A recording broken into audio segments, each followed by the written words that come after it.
Shalom Ubrachá. Estamos agora na nossa aula de Parashat Shemot, na Neeman, despachantes aduaneiros. Não deixe a sua carga encalhar na praia, não deixe o seu container encalhar na praia. Se você precisa trazer alguma coisa de qualquer país, pegue a Neeman, despachantes aduaneiros. É propaganda grátis, tá? Então, de qualquer maneira, se precisar de despachante aduaneiro, aqui é o lugar. Depois vai estar escrito aí embaixo na descrição do vídeo como entrar em contato. De qualquer maneira, agora que já terminou o comercial, vamos para a nossa Parashá, Parashat Shemot, Ve'ele Shemot.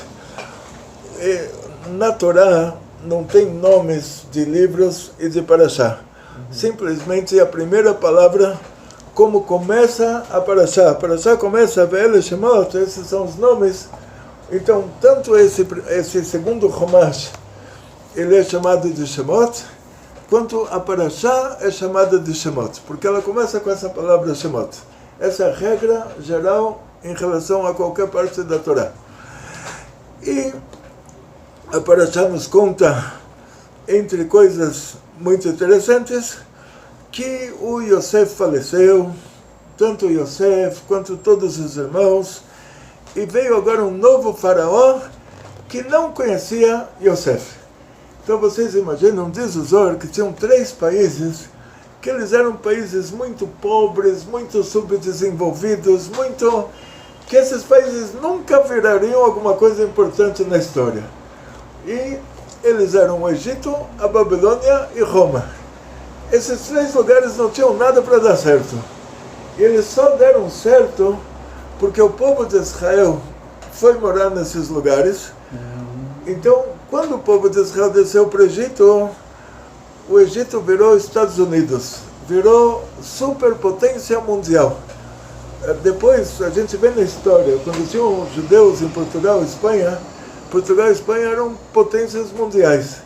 Quando tinham judeus na Polônia, a Polônia era uma potência mundial. Quando tinham judeus na Rússia, a Rússia era... Cada país, na época em que a maior parte, em quantidade e qualidade do povo de Israel estava naquele país, aquele país era Estados Unidos. Atual hoje, né? Hoje, a maior parte do povo de Israel, em quantidade e qualidade, está nos Estados Unidos. Como a gente sabe disso, o ministro do interior de Israel, ele falou que dos imigrantes que vieram, ele fala um número que ele tem que tomar cuidado com cada palavra. O número que ele fala é o número que ele tem como provar. Porque se ele falar uma pessoa a mais, já processam ele. Então ele falou que 750 mil russos que estão registrados como judeus, eles não são judeus. Se ele falou 750 mil, quer dizer que esses 750 mil, ele tem o nome de cada um, ele tem como provar. Mas na verdade são muito mais, porque muita gente entrou lá, falou que era judeu, tinha pai judeu, avô judeu, bisavô judeu, tataravô judeu, não sei, teve tribos da África, uma parte fez conversão, a outra não fez. E tinha assim muitas coisas. Na época que eu estava lá, em 1978, estudaram comigo no UPAM, no curso de hebraico, pessoas que vieram da Etiópia, gente muito boa. Aí a pessoa fala, não, ele fala, olha, eu sou judeu, não vou me converter ao judaísmo. Eu já nasci judeu. Fala, você nasceu judeu, que bonito, né? Então me conta, você veio, trouxe Tefilin, Mezuzá, Sefer Torah. Não, mas os goim lá, as outras tribos chamavam a gente de judeu. Então, tá bom, aqui no Brasil se chama de turco. Qualquer um que tem o nariz um pouquinho mais, você chama de turco. Então lá chamavam de judeus. Aí o governo de Israel fez uma pesquisa. Falaram, olha, o Radbaz, ele estava na Etiópia centenas de anos atrás, ele falou que tinham judeus lá. Agora, se aqueles judeus de lá mudaram para outros lugares, e aquelas tribos lá do interior eram pessoas que gostavam de judaísmo, ou eram descendentes daqueles judeus e não tinham como provar, o rabinato falou, olha, a gente não tem prova nenhuma que eles são judeus, pediu para eles se converterem. Uma parte se converteu, uma parte não. Quando a gente fala uma parte sim, uma parte não, não quer dizer meio a meio. Quer dizer, pouca gente se converteu, muita gente não se converteu. Então, se você for pegar assim, uma parte dos judeus da Índia também, chamados de Bnei Israel. Esses Bnei Israel não eram judeus. E tem lá uma lista inteira. Eu não trabalho no governo de Israel, mas o rabinato, eles têm essa lista, que na hora que o rabino vai fazer um casamento, tem que saber se aparece uma dessas fontes. Eu pergunto para o noivo de onde que vem, tipo como passa um casamento no Brasil. Vem o noivo, a noiva vem se casar, que bonito, ele é judeu, ela é judia. Eu pergunto para ela de onde são os seus pais. Ela fala, meus pais são do Brasil. Que bonito, o Brasil não tinha comunidade judaica, então de onde são os seus avós? Meus avós também são do Brasil, já cheguei no ano de 1945. Então, o Brasil não tinha comunidade judaica, então vamos lá, de onde são os seus bisavós? Meus bisavós também são brasileiros, já cheguei no ano de 1925. Aí, vamos lá, de onde são os seus tataravós? Os tataravós também são do Brasil, já cheguei em 1902. Aí eu posso falar, tá bom, em 1902 tinha uma colônias no Rio Grande do Sul. Sim. E a mulher me traz um atestado que realmente a mãe da mãe dela era dessa colônia. Eu tinha judeus em Belém do Pará. Tá bom, agora se eu já chego em 1800 e alguma coisa, aí eu falo, então a senhora vai se converter, depois volta, não me fala mais do passado da sua família, porque já não tem mais o que fazer. Eu já não sou a pessoa para montar o meu quebra-cabeça, ele funciona até 5 peças. Depois, antes disso, eu já não tenho mais como montar. Então, o que acontece com o Rabino Israel, ele recebe essa listinha.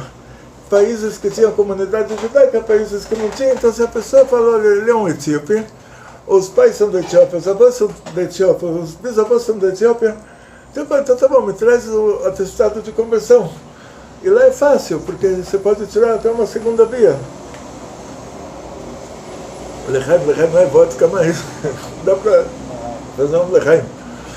Então, na prática, Israel tem um limite, eles sabem quantos habitantes tem no país, e dentro desse limite, eles sabem que uma parte não são judeus. Os Estados Unidos não tem limite. Tem 6 milhões de pessoas declararam que eles são judeus. Entre quantos habitantes, a jornalista, quantos habitantes tem nos Estados Unidos? Não sei. Gente, Estados Unidos... Passa de 200. Então vamos lá, Estados Unidos com todos os milhões de americanos que tem lá. Se aparece mais 1 milhão de judeus americanos e fala, olha, a gente não estava nessa lista do governo porque a gente ficou com medo de antissemitas, disso, daquilo, o número de 6 milhões pode ir para 7 milhões. Em Israel não, Israel já tem aquele limite, eles já sabem quantos habitantes tem, eles já sabem que uma parte não são judeus, então os Estados Unidos está sempre mais... agora está aqui, agradecemos aqui, diretor da ONG Torá, que conseguiu o número 327 milhões e 200 mil americanos tinham em 2018. 2018, 327 milhões e 200 mil. Muito obrigado, Rabi Yossi. Então, imagina se lá aparecem mais 2 milhões de pessoas entre esses 327 milhões, e eles falam, olha, a gente é judeu, só que ficamos com medo dos antissemitas, eu não queria me declarar, veio o IBGE aí, bateu na minha porta, eles não sabiam o que era mezuzá, eles perguntaram se eu sou chinês, que eu como com pauzinho, eu prego o pauzinho na porta depois. Aí eu falei que era chinês, e ficou por isso mesmo. E quer dizer que os Estados Unidos têm o maior número em quantidade e qualidade, tem yeshivot, tem assim, uma comunidade judaica maior do mundo, e por isso eles são os Estados Unidos, eles são a potência mundial. Agora volta 100 anos atrás, quando a maior comunidade judaica estava na Europa, os Estados Unidos não era tudo aquilo que eles são hoje. E volta 500 anos atrás, era Portugal, Espanha, era os Estados Unidos da época.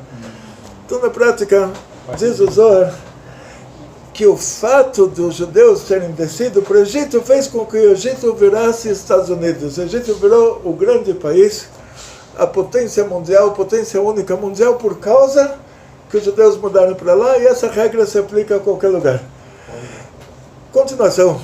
Agora você vai perguntar uma pergunta simples assim, né? Em relação a qualquer lugar, a gente pode pegar na história, 2000 anos de história. Os nossos sábios trazem 3 exemplos. A Babilônia, que não tinha nada para dar certo, e virou o maior império da época, porque os judeus estavam lá, e Roma, que não tinha nada para dar certo, virou o maior império da época, também porque os judeus estavam lá. Então, um detalhe em relação a Roma, na guerra dos Macabeus, dizem nossos sábios, os romanos fizeram 32 guerras contra os gregos e ninguém ganhou de ninguém. Até que, quando os Macabeus fizeram a revolução, eles fizeram um acordo com os romanos. Eles vão fazer a revolução do lado, os romanos vão atacar do outro. Então eles já fizeram uma união com os romanos e por isso Roma ficou grande. Voltando para o nosso assunto. Então, diz o Zohar, esse é o motivo que a Torá conta para a gente, os judeus desceram para o Egito virou um país importante, e quem fez do Egito os Estados Unidos foi o Yosef. Então, na história do Egito, o Egito começa como um país pobre, aparece lá o Yosef, então eles mudam, a história muda de um extremo ao outro. O Yosef faz com que o Egito, do país mais pobre do mundo, vire o país mais rico do mundo. Então imagina, o Egito de hoje virar Estados Unidos. Bolívia virar Estados Unidos. E nada contra os bolivianos, que eles são muita gente boa. Então, mas, então, voltando ao assunto aqui, sem escorregar. O que aconteceu na prática? Aparece um faraó que ele não conheceu Yosef. Isso é uma das linguagens da Torá, que é uma linguagem que ela não encaixa aqui. Surgiu um novo rei no Egito que não conheceu o Yosef. Então, o Yosef é a história do Egito. O Yosef transformou o país pobre em país rico. Todo mundo sabe que o Egito virou Egito por causa do Yosef. Na história do faraó, no jardim da infância, já aprendeu isso. Então, nossos sábios dizem, vai ter 2 opiniões. Uma opinião é que veio um faraó novo, e outra opinião é que é o mesmo faraó. Ele teve um milagre, teve uma vida muito longa, e agora ele se faz como se ele não soubesse quem era o Yosef. Na prática, o que vai acontecer aqui é o seguinte: os egípcios, depois que os judeus fizeram tudo lá, transformaram o país mais pobre do mundo no país mais rico do mundo, o faraó ele fala, olha, esse povo, Bnei Israel, eles são como espinhos nos nossos olhos. A gente tem que dar um jeito, tem que imaginar um jeito de terminar com isso. Então, como pode ser uma coisa assim? Você fez para a pessoa o maior favor do mundo, transformou o país dele do pior país para o melhor país, e no lugar de eles falar muito obrigado, no lugar disso, ele falou, olha, vamos dar um jeito, vamos ver o que a gente pode fazer para acabar com esse povo. Eles não queriam acabar com a gente totalmente, porque eles precisavam da mão de obra. Então eles queriam dar um jeito de quebrar o nosso espírito totalmente, para a gente continuar trabalhando e esquecer que nós éramos o povo de Israel. Então, na prática, diz o Arizal que o povo de Israel no Egito, eles são reencarnação de 3 gerações. Aquelas almas divinas de nível super elevado, a primeira reencarnação deles nesse mundo, eles eram as pessoas que viveram na época do dilúvio, aquelas 10 primeiras gerações, do Adão e Eva até a Arca de Noé, eram 10 gerações. Aquelas pessoas, eles fizeram tudo de ruim, eles causaram um dilúvio, só que eles morreram felizes antes do dilúvio. Eles deixaram a herança para os filhos, falaram, olha, papai matou, roubou, enganou, papai foi esperto, seja esperto como o papai, está aqui a herança. E o filho morreu no dilúvio, mas só que ele morreu feliz antes do dilúvio. Todas aquelas 10 gerações, até a geração do dilúvio, então vamos dizer assim, 9 gerações, eles se reencarnam. E o que aconteceu? Aquela geração que fez tudo de ruim para causar o dilúvio, eles são esses nenês que eles vão nascer no Egito, e o faraó vai mandar jogar todo o neném que nascer, vai mandar jogar ele no rio. Então, por isso, o que acontece no judaísmo, existe, em primeiro lugar, justiça. A criança não matou, não roubou, não dormiu com a mulher do vizinho, não fez nada de mal, e se fizesse, é uma criança. Até 20 anos, a pessoa não pode ser condenada pelo mal que ele fez. Pelo judaísmo, até 20 anos. Até 20 anos ele não pode ser condenado. Se ele assassinou alguém, ele não é condenado à morte. Então, como pode ser que Deus deixe acontecer de uma criança pequena ser jogada na água? Então, continuação. Diz o Arizal que aquela primeira reencarnação, que eles causaram o dilúvio e morreram antes do dilúvio, tiveram mais uma chance de fazer tshuva. Eles eram a geração da Torre de Babel. E não fizeram tshuva, eles fizeram uma torre até o céu e falaram, olha, a gente atravessou as nuvens, chegamos no céu, não tinha Deus. O Stalin, na época do comunismo, lembra muito isso. Ele deu uma ordem lá dos pilotos levarem os camponeses acima das nuvens no avião, mostrar para o camponês e falar, você está vendo que você está no céu? Ah, claro, nunca tinha subido no avião na vida dele, ele está no céu. Está vendo Deus? Não, não está vendo Deus. Então agora eu vou te levar de volta, você vai contar para a cidade inteira que você estava no céu e não tinha Deus. A Torre de Babel era isso. Então, mais uma reencarnação para eles fazerem tshuva. Na terceira reencarnação eles foram simpáticos habitantes de Sodoma e Gomorra. A quarta reencarnação, está escrito um dos versículos estranhos da Torá, é que a mesma Torá que diz que os filhos não pagam pelos pecados dos pais, e a mesma Torá que diz que o filho ele recebeu uma educação já dos pais, essa educação dele é chamada de Tinok Shenishba Benakum, uma criança pequena que foi levada pelos idólatras, e eles educaram ele a rezar para a idolatria. Então essa criança pequena ele não é culpado de estar rezando para a idolatria. Então, essa mesma Torá diz que Deus ele vai cobrar até a quarta geração daqueles que fazem o mal. Como pode ser que Deus vai cobrar até a quarta geração se o próprio Deus fala que os filhos não são responsáveis pelos pecados dos pais e que a quarta geração tem muito menos culpa do que a primeira? Porque eles já são bisnetos, a primeira geração tem culpa. Eles eram judeus religiosos, foram rezar para a estátua. Aí já ensinaram os filhos dentro da igreja. Então a segunda geração não tem culpa, já recebeu a educação errada.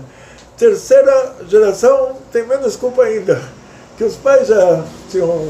A quarta geração não tem culpa nenhuma. Então, como pode ser que Deus vai cobrar da quarta geração o que a primeira fez, que a primeira não... A primeira devia cobrar da primeira, não da quarta. Então diz o Arizal que isso está se referindo a 4 reencarnações. Não são 4 gerações biológicas, porque é proibido para Deus cobrar da segunda geração biológica já. Os filhos não pagam pelos pecados dos pais.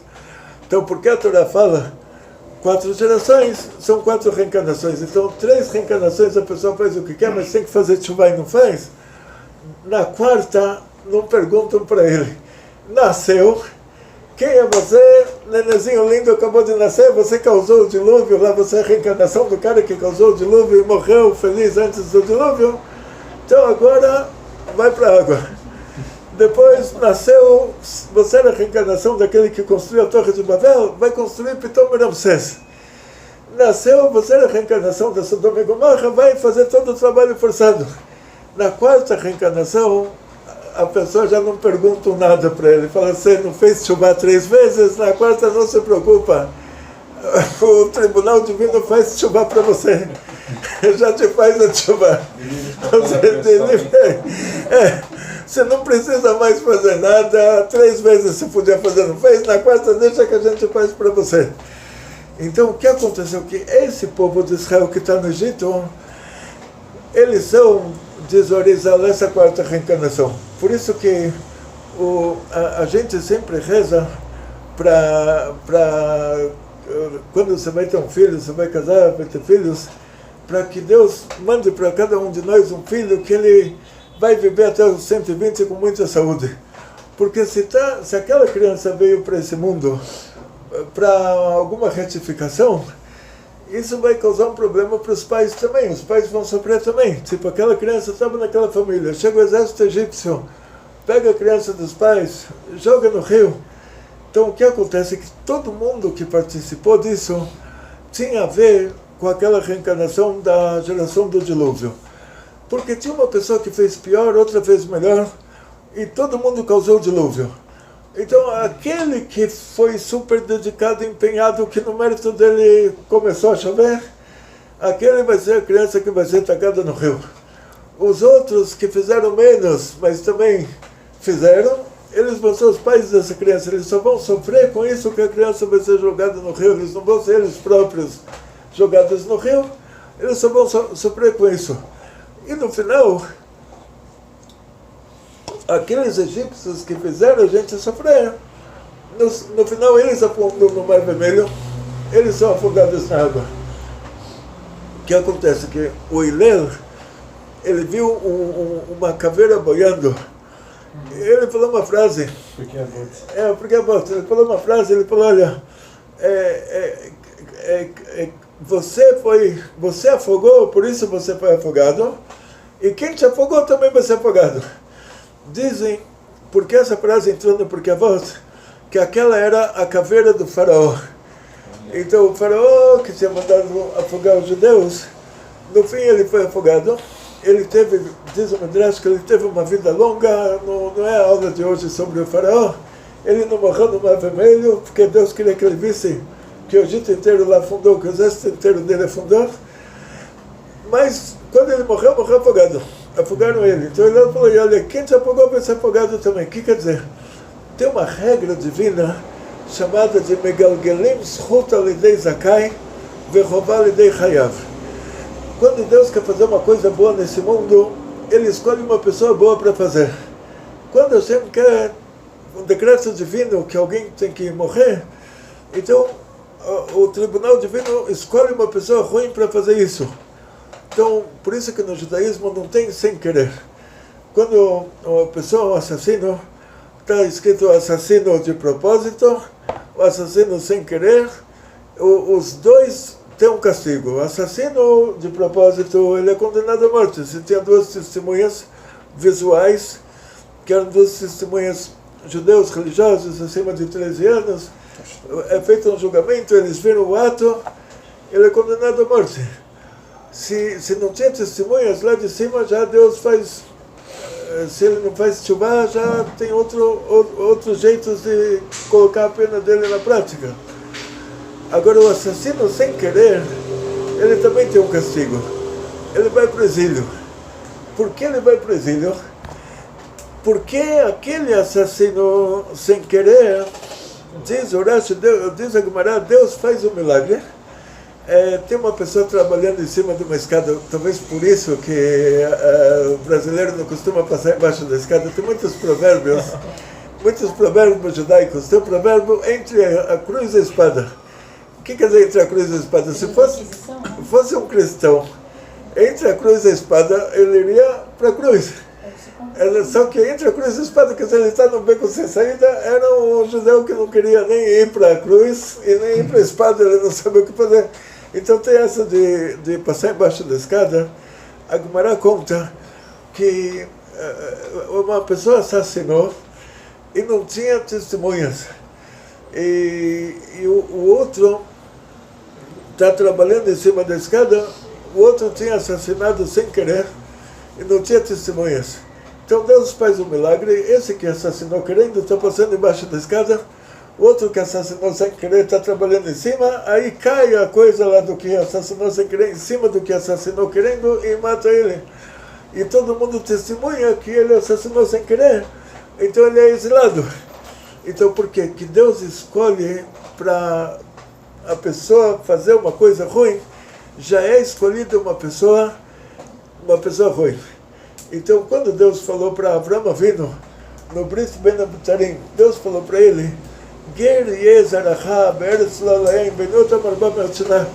Hashem falou para Avraham, os seus filhos, eles vão ser estrangeiros numa terra que não é deles, vão afligir eles durante 400 anos. Quando Hashem falou para Abraão que Hashem ia destruir Sodoma e Gomorra, Abraão fez o maior escândalo, falou talvez tenham lá 50 tzadikim, talvez tenham lá 40 tzadikim, talvez tenham lá 30 tzadikim, talvez tenham lá 20 tzadikim, talvez tenham lá 10 tzadikim. Quando Hashem falou para Abraão, seus filhos vão ser afligidos 400 anos numa terra que não é deles, e Abraão não respondeu nada. Ele não, depois disso ele acorda feliz, ele não fala, Hashem, peraí, vamos conversar. Não discute, ele está muito feliz. Por que ele está feliz? Porque ele sabia que os descendentes dele, eles seriam essas 3 gerações. A geração que causou o dilúvio, a geração que fez a Torre de Babel, a geração de Sodoma e Gomorra, que era a geração dele. Por isso ele não queria que Sodoma e Gomorra fosse destruído. Ele sabia que a continuação disso, depois de 3 reencarnações como gente, se reencarna como animal, como mineral, como vegetal, como mineral. Na hora que a gente fala para ele, não, seus descendentes vão ser gente, aí ele fala, graças a Deus. E Deus fala para ele, eles vão ser afligidos numa terra que não é deles. Não fala Egito. Agora, se você pega a data da saída do Egito, você vai para trás 400 anos, que Hashem prometeu que o povo de Israel vai ser afligido numa terra que não é deles durante 400 anos. Hashem não fala o povo de Israel, Hashem fala para Abraão, seus filhos, seus descendentes.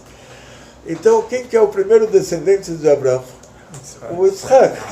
Que Hashem fala que o Yitzhak vai ser considerado sua descendência.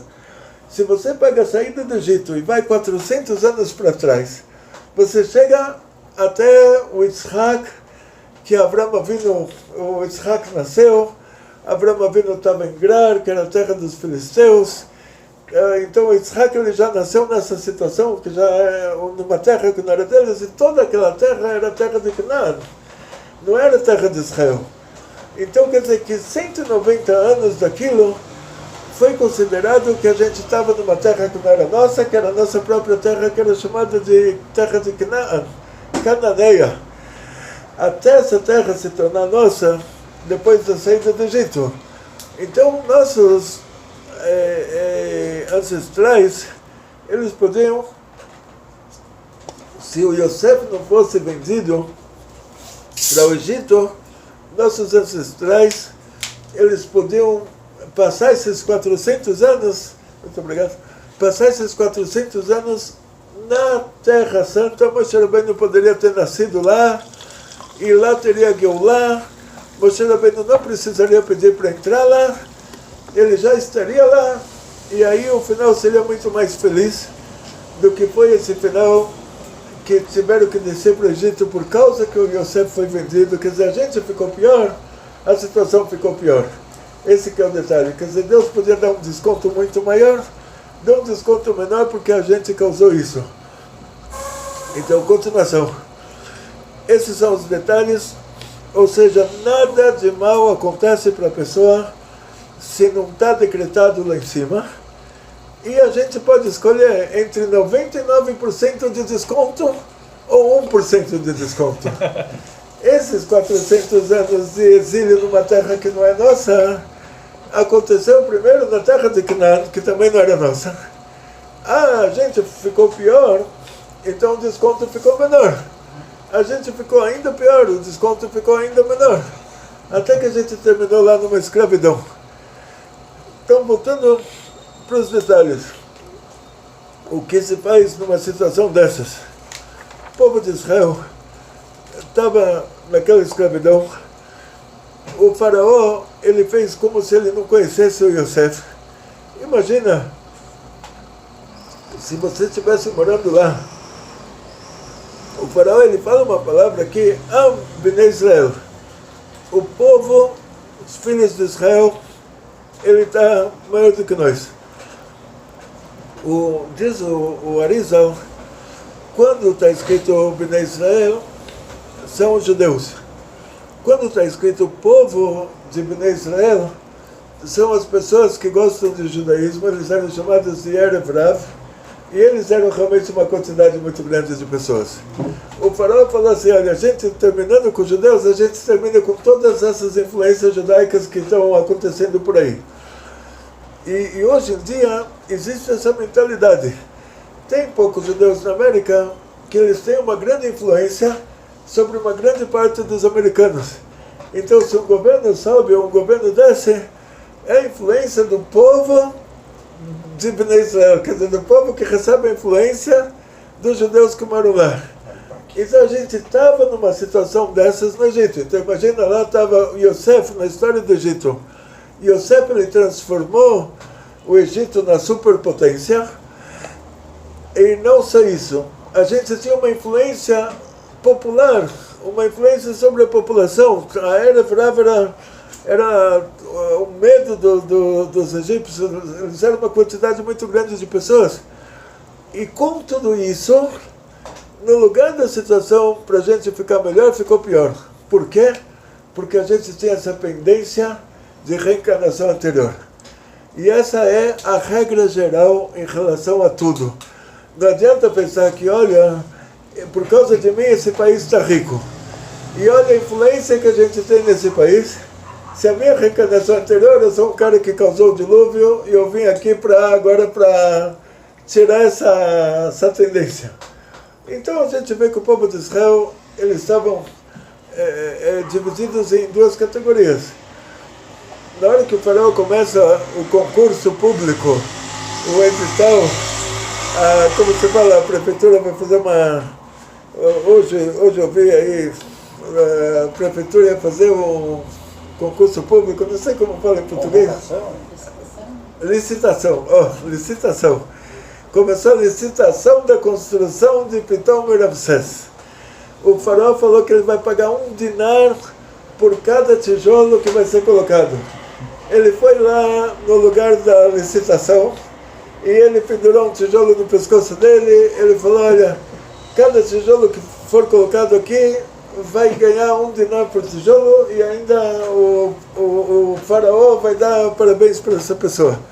E estava lá todos os secretários do faraó. O pessoal chega e fala, eu coloquei 200 tijolos, outros chegam e colocou 300, outro colocou 500, outro colocou 1000. A tribo de Levi não participou dessa licitação. Foram lá, todo mundo falou, vocês são bobos, vocês podiam estar ganhando muito dinheiro. Eles falaram, olha, a gente tem que estudar a Torá, a gente não tem tempo para ganhar tanto dinheiro assim, a gente tem coisas mais importantes para fazer. Então essa era a época de ouro, todo mundo ganhou dinheiro. Aí depois o faraó falou, olha, agora vocês vão trabalhar de graça. Aí todo mundo falou, não, nós somos muito fraquinhos, a gente não consegue trabalhar. Aí ele falou, não, então não se preocupa, cada um só vai fazer o que ele é capaz. Esse país é uma democracia, cada um só faz o que ele é capaz. A gente tem a lista aqui, você colocou 500 tijolos, então você só vai colocar 500. O outro não colocou nada, não vai colocar nada. Cada um, quer dizer que ele sabia o máximo que cada um conseguia fazer. E ele cobrou de cada um o máximo. E a tribo de Levi não participou, então eles não foram escravizados. O que acontece é que a Sitra Achra é assim.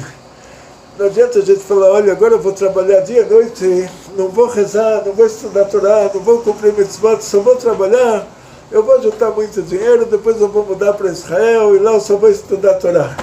Não, você não vai. Na hora que você trabalhar dia e noite, você vai continuar trabalhando dia e noite a vida inteira. Depois vão as crianças, aí quando você ficar velho, as crianças te interditam e te colocam no asilo e vão gastar o seu dinheiro. Mas, infelizmente é Google, isso não é da minha cabeça. Digita no Google aí, o cara trabalha a vida inteira, Deus me livre, e não tem proveito. Então, se a gente aprende daqui em primeiro lugar que... Desculpa aí. Em primeiro lugar, que a gente tem que estudar a Torá, cumprir mitzvot, isso é o principal. Hoje em dia, a geração mudou. Antigamente não tinha internet, as pessoas eram mais inteligentes. Então você vê, por um lado, Você pega livros lá de Camões. O Camões ele era um soldado na Marinha Portuguesa. Escreveu um livro de poesias. Então as pessoas antigas, eles eram mais inteligentes, eles tinham mais tempo. E você vai ver pelas obras que eles faziam. No mundo judaico era assim também. As pessoas estudavam o Shulchan Aruch inteiro. Hoje em dia a gente não tem mais essa capacidade. A gente não tem tempo, a gente não tem capacidade. A escravidão no Egito era do amanhecer ao pôr do sol. Na hora que o sol se punha, o escravo ia dormir. Hoje em dia inventaram, graças a Deus, luz elétrica, internet, computador, celular. Hoje em dia a escravidão é 24 horas. A pessoa está lá apagando e-mails lá, lixo eletrônico, e cada coisa importante, e dói para ele o coração, apaga o e-mail, não apaga o e-mail, talvez ele vai precisar, talvez não vai precisar. Então a escravidão já virou 24 horas. A gente tem menos tempo para estudar, a gente tem menos capacidade, nós somos mais telespectadores. Por isso que fizemos agora essas aulas de vídeo, na hora que você está fazendo faxina nos e-mails. Então, aí você vai assistindo a aula, na hora que você está mandando respostas do WhatsApp. Sim, sim, não, uau, que coisa, uau, que maravilha, uau, que tragédia, ai, me doeu o coração, uma carinha de triste, uma carinha de alegre, tem lá 400 WhatsApp para responder, e você está lá mudando de cara de acordo com o cliente. Aí você pode ouvir a aula, por enquanto ninguém está vendo. A pessoa que está recebendo a resposta não está vendo que você está ouvindo uma aula. E o principal hoje são as leis práticas. A gente não tem tempo para estudar, não tem capacidade de estudar, somos uma geração mais fraca, então a gente precisa pegar, pelo menos o que a gente é obrigado a fazer, tem que saber isso bem, tem que estudar essas leis práticas. E aqui no Egito, o que a Parashá nos conta, o Zohar dá um ênfase em relação a isso, são aquelas mulheres que elas, as mulheres Nashim Tzadkaniot, aquelas mulheres virtuosas, que elas trouxeram tantas crianças, e que no mérito delas o nosso povo saiu do Egito. O principal, o Zohar nos conta sobre elas, que eles cumpriam a Torá inteira antes da Torá ter sido entregue. Nossos patriarcas, eles tinham visto o Ruach HaKodesh, eles tinham visto a entrega da Torá, eles sabiam todos os mandamentos da Torá. Então as mulheres, elas mergulhavam no mikveh. A gente sabe que isso é uma coisa mega importante. O que é um mikveh? Então o Zohar, ele dá um ênfase a isso em relação a nossa parashá. O que é um mikveh? Uma mulher, sim, falando abertamente, a mulher tem um ciclo, ela tem um dia que ela começa a ficar menstruada, é como conta no banco, 5 dias no vermelho, 7 dias limpos, 14 dias em ordem.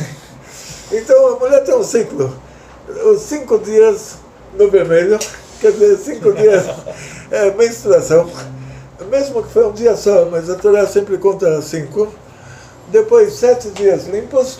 Depois dos 7 dias limpos, ela teria que ir para o mikveh. E é claro, isso no caso de uma mulher judia. E pela Torá, você iria no mikveh depois daqueles 5 dias de menstruação.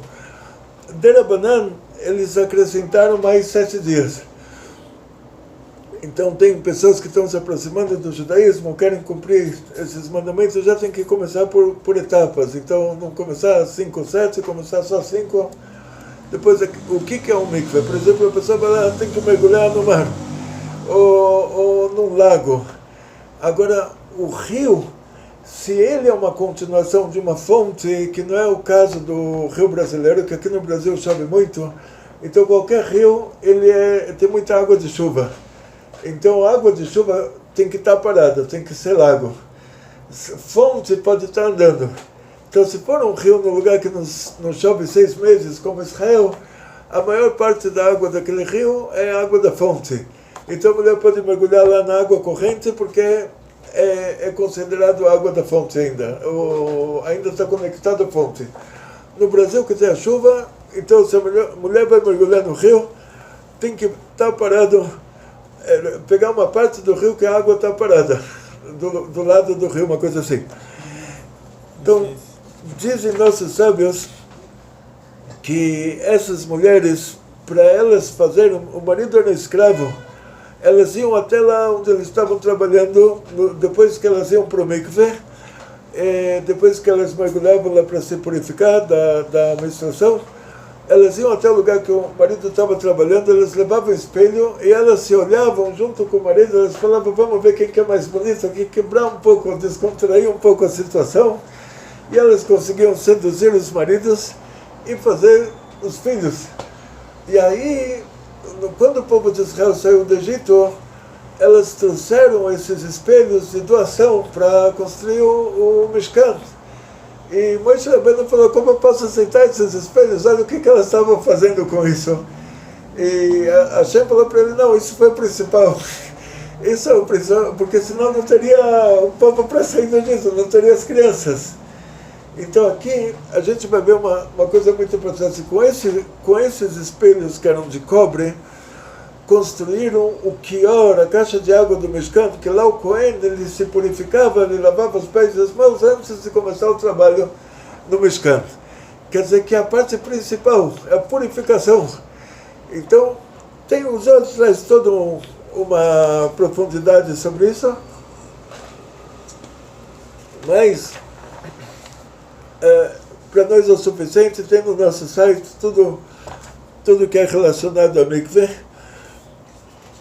E uma das coisas aqui principais vai ser que a Parashá começa contando que o faraó esqueceu do Yosef. O que quer dizer? Você como judeu no Egito, você sabe que os judeus fizeram desse país Estados Unidos. Você sabe que os judeus têm influência sobre a maior parte do povo, que é o Erev Rav. E o faraó falou, olha, esses judeus são como espinhos aos nossos olhos.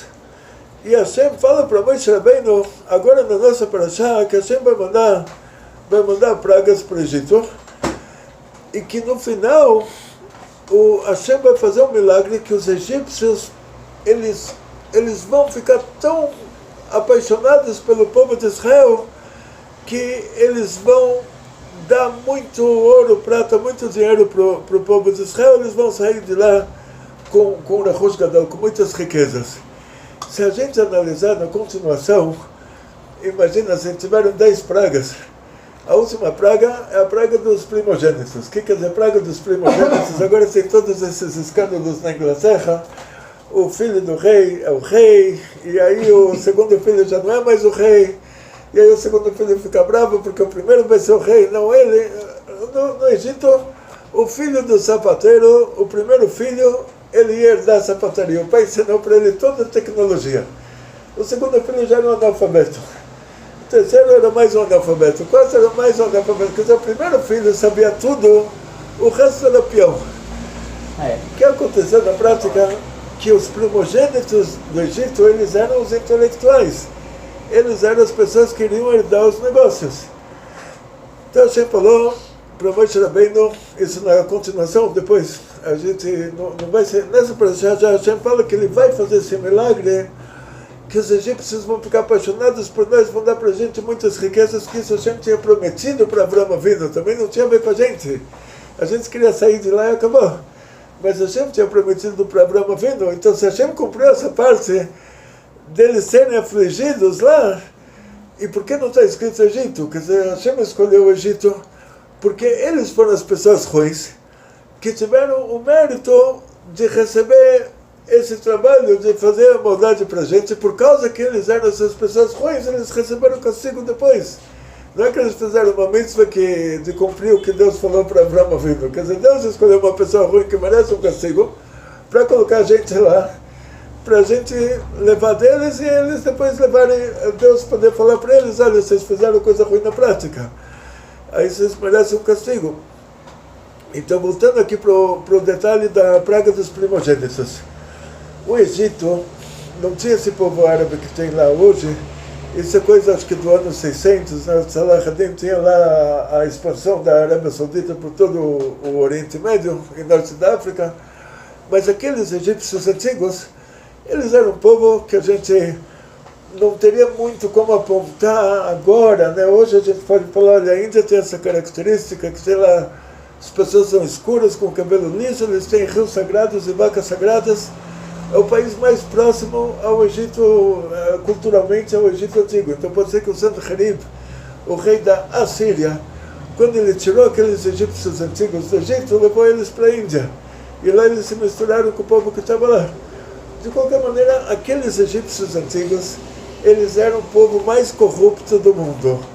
As mulheres lá, elas dormiam com os filhos das amigas, elas trocavam os filhos para... Então o que aconteceu? Que todo mundo era raça pura. Todo mundo era a mesma cara. Então, a mulher engravidou do filho da amiga, do filho da outra amiga, do filho da outra amiga, do filho da outra amiga, e cada neném que ela teve durante 10 anos, cada um era primogênito. Era primogênito do filho de outra amiga. Então elas trocavam os filhos entre elas para, não sei como eu falo em português, mas cada uma dormia com o filho da outra, engravidava dele, tinha um primogênito, cada uma tinha um primogênito do filho da outra. Então, quando teve a praga dos primogênitos, que Moshe Rabbeinu falou que vai morrer todo primogênito, então uma família que tinha 10 filhos tinha que morrer um. E na hora que teve a praga, eles descobriram que morreram muitos. Que cada filho lá não era bem do marido, mas era primogênito de algum filho de alguma vizinha. Então imagina que nessa hora que o pai e a mãe estão lá com um monte de crianças mortas dentro de casa, alguém bate na porta. Aí eles abrem a porta, o que aconteceu? Eu sou judeu. Está vendo tudo isso aqui? Vocês não queriam deixar a gente sair do Egito? Avisamos que vai ter a praga dos primogênitos, agora está vendo todos os seus filhos mortos aí? E a gente está indo festejar. Não tem nada a ver com a morte dos seus filhos. A gente está indo para uma festa, a gente está com vergonha. Como eu vou para a festa com roupa velha de escravo, sem joias, como eu vou para uma festa assim? Eu tenho que ir para uma festa agora, desculpa o horário, desculpa que você ainda não enterrou seus filhos, que morreram por causa de mim, mas eu estou indo para a festa, eu preciso de uma roupa decente, preciso de colares de ouro, e de prata, e pulseira, e anel, e tudo que se usava antigamente. Imagina uma situação dessas. Tem como imaginar? Não tem como imaginar. Então Deus já avisa aqui, fala, olha, eu vou fazer um milagre da mesma maneira que no começo tinha tudo para dar certo, e o milagre foi que não deu certo. O Yosef transformou o Egito em Estados Unidos. Os judeus tinham influência sobre toda a Erev, toda a população, a maior parte da população do Egito. Tinha tudo para dar certo e deu o contrário. Agora, na 10ª praga, é Deus mostrando que, olha, não depende de você, depende de Deus. É Deus mostrando, agora você falou que os filhos dele iam morrer. Agora os filhos dele morreram. Vai lá, bate na porta, fala que você quer ir fazer uma festa, você precisa de uma roupa bonita. Então, Hashem falou, olha, aí eu vou fazer um milagre que eles vão te receber muito bem. E eles vão ficar muito felizes e vão te dar roupas e joias e ouro e prata e tudo. E assim foi. Quer dizer, quando teve a praga dos primogênitos, o judeu bateu na porta, todo mundo estava lá com a casa cheia de filhos mortos, e os judeus falaram, olha, a gente está indo para a festa, desculpa que vocês estão indo para o enterro, mas a gente está indo para a festa. E aí os egípcios falaram, ai que bom, estamos felizes com a sua felicidade, pega aqui pulseiras de ouro e de prata e colares e joias e roupas e tudo. Ou seja, tudo isso vem mostrar para a gente que nada depende de nós. Se você acha que você já fez o social e você já está bem encaixado na sociedade, você está bem etiquetado, você está lá na sua prateleira, você está com o pé exatamente em cima da cabeça do que está embaixo de você, alguém está em cima de você, então você está puxando do de cima, puxando sardinha, como se fala, não sei em português. Você está bajulando de cima e está pisando no de baixo, você acha que você está bem, você já está estruturado na sociedade, você já está encaixado. Esquece. tudo, se a gente vai estar bem ou não vai estar, quem vai ficar rico, quem vai ficar pobre, tudo isso depende de Deus. Se a gente tem alguma pendência anterior que tem que passar por ela, então não adianta fazer todo o social. E se a gente, depois que a gente já sofreu, a gente já passou por essa pendência, aí você pode bater na porta de uma casa que todo mundo lá está morto por causa de você e falar, eu estou indo festejar, não isso, claro, né? Estou indo para uma festa no deserto, a gente avisou já desde o começo, e eles falam, que bom que você veio, muito obrigado por ter escolhido a minha família para te dar aqui as joias. Então é Deus que faz tudo. Então, para mostrar para a gente que nada depende de nós e tudo depende de Deus, aí Deus fez esses dois extremos. Um extremo que estava tudo ótimo e nada deu certo, outro extremo que estava tudo péssimo e tudo deu certo. Então, para a gente ver que só, cada coisa aqui, só depende de Deus. E outro detalhe, com isso a gente vai terminar. Moshe Rabbeinu, a gente fala, Moshe Rabbeinu, se tem uma revelação divina, ele está lá no Monte Sinai, a história é longa, Moshe Rabbeinu é uma história assim, muito, muito legal. A filha do faraó, você imagina, o faraó era a pessoa mais antissemita do mundo, a filha dele resolve se converter ao judaísmo. E aí explicaram para ela que ela tem que mergulhar no mikveh, e no Egito não tem chuva, não chove o ano inteiro. Então pode mergulhar no rio. Se a gente morasse no Egito, as mulheres poderiam mergulhar no rio. E ela foi lá mergulhar no rio Nilus. Ela foi mergulhar, ela foi se converter ao judaísmo, assim diz o Midrash. Ela foi se purificar da idolatria do pai dela, das idolatrias do pai dela. E lá ela encontra um nenezinho chorando numa cestinha, ela encontra Moshe Rabbeinu. Ela falou, que maravilha, esse aí é das crianças dos judeus, então ela resolve adotar ele.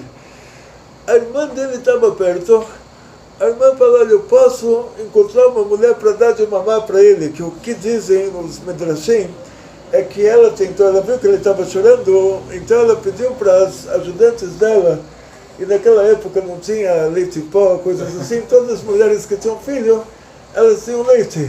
Então as ajudantes deviam ser jovens e já deviam ter crianças, então todas as ajudantes elas tinham leite, e cada uma tentou dar leitinho dela para a criança e não conseguiu.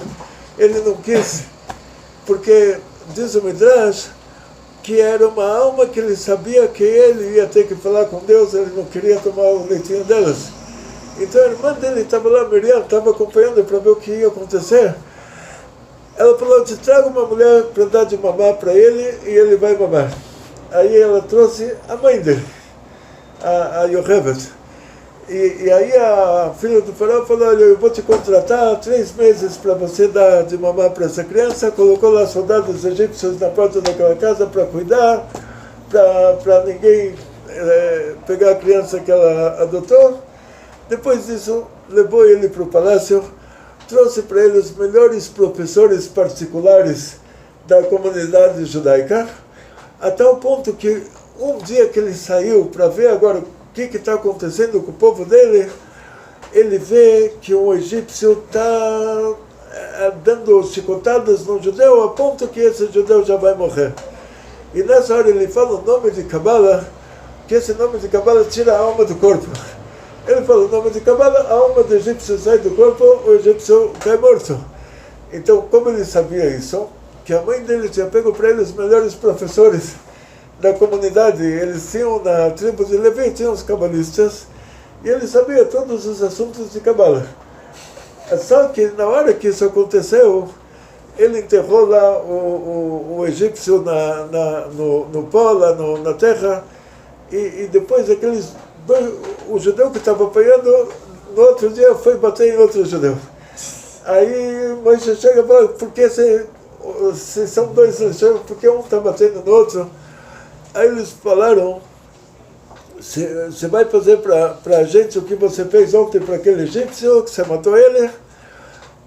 Moisés Rabbeinu, nessa hora, ele falou, uau, agora já vai essa notícia já vai chegar na casa do faraó. E é uma coisa interessante, esse estudo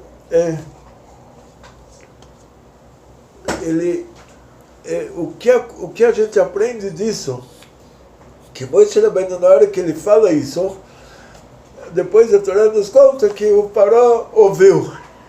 Quer dizer que na hora que ele pensou que o faraó vai ouvir, a fé que ele teve, que o faraó vai ouvir, fez com que o faraó ouvisse.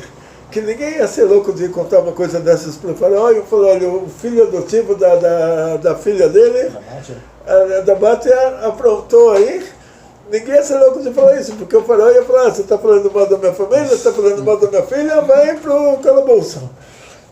Só que na hora que Moshe Rabbeinu falou, agora o faraó vai ouvir, por causa que ele acreditou nisso, aí realmente o faraó ouviu.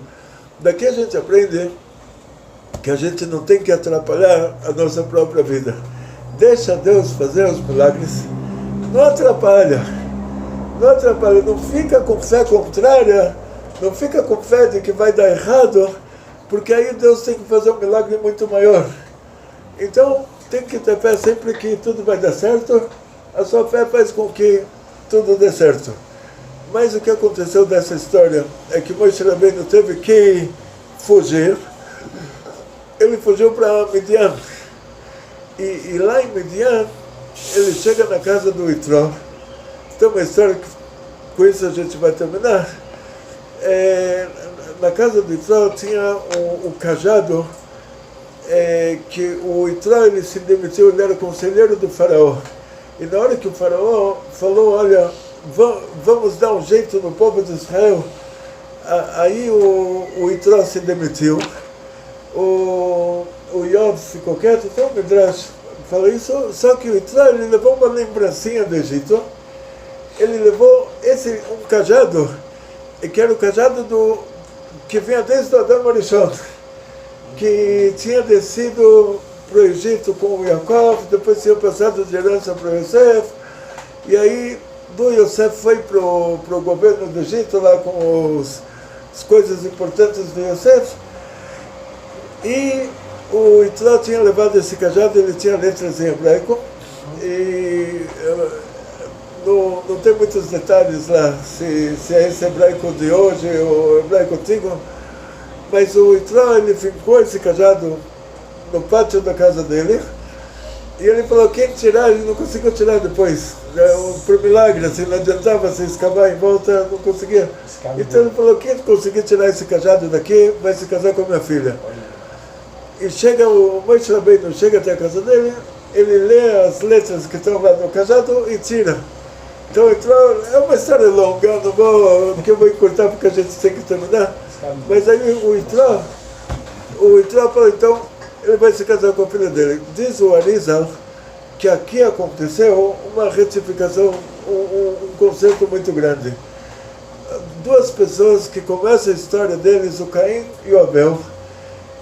Está escrito Et Cain ve et Achiv et Hevel, que a Havá, a Eva, ela deu à luz, está escrito E Cain, esse é o irmão E Hevel. Quem é E e quem mais? E depois com quem eles se casaram? Eles não casaram com a mãe. Então eles se casaram com quem? Então dizem nossos sábios, E Cain, quer dizer que com o Cain nasceu uma gêmea. Esse é o irmão Hevel, quer dizer que com o Abel nasceram duas gêmeas. E aí o Caim brigou com o Abel por causa de uma menina, que ele falou, olha, comigo só nasceu uma, então eu vou casar com ela. Porque o Adão Arishon era o Adão e a Havá juntos, e Deus separou, fez de uma pessoa só, fez duas. Então Adão se casou com si próprio, a Havá era o próprio Adão. Os filhos vão se casar com as irmãs, depois os netos já se casam com as primas. Mas essa segunda geração, que cada filho iria se casar com as irmãs, o Caim, ele falou, olha, agora o Abel nasceu com duas gêmeas, e o Caim nasceu primeiro, então ele ficou com inveja, brigou com o Abel por causa daquela menina a mais, e assassinou o irmão. Agora eles voltam. Por causa de uma mulher. É por causa de uma mulher, tá vendo? Agora eles voltam. O Itró é o Caim. O Moshe é a alma do Abel. E a Tzipora é aquela menina que causou, foi o pivô do assassinato. Agora o Yitro, ele dá a filha dele para o Moshe, ele faz o concerto do Caim e do Abel. E a história continua, Moshe Rabbeinu vira o pastor de ovelhas do Yitro, chega no Monte Sinai, um carneirinho foge até lá, Moshe Rabbeinu chega lá, no lugar de bater no carneirinho, tirar toda, descontar a raiva dele no carneirinho que fugiu, no lugar disso, diz o Midrash, ele fala para o carneirinho, você deve estar muito cansado, vou te carregar nas costas. Aí Hashem se revela para ele num arbusto incandescente. Nas traduções aí pode ser que está escrito sarça ardente, mas se você for para uma floricultura e pedir uma sarça, aí vão te falar que salsinha você vai comprar só no supermercado. Você não compra salsinha na floricultura. Se ainda você falar uma sarça ardente, vão achar que você quer uma pimenta mexicana. Então, uma salsinha ardente. Aí o que acontece? Os portugueses antigos que traduziram a Torá tinham a língua deles, então hoje a gente diria arbusto incandescente. Seria uma tradução melhor. A gente se revela lá para Moshe Rabbeinu e a gente continua falando sobre esse assunto. Já durante essa semana vamos ter que encerrar a aula de hoje, já deu 1 hora. Então eu peço para todo mundo, na hora que você estiver lavando louça, lavando roupa, passando roupa, limpando a casa, coloca nossa aula no seu bolso. Hoje tem fone de ouvido com Bluetooth, tem o YouTube, dá para baixar e fazer YouTube Premium. Não quero fazer propaganda para Google, mas tem vários jeitos de baixar a nossa aula. E não se esqueçam de se inscrever no nosso canal. E muito sucesso, muita saúde, muito dinheiro, muitas felicidades. E agora, boa noite para todos. E Kol Tov Arber Ber Betzlacha. Kol Tov.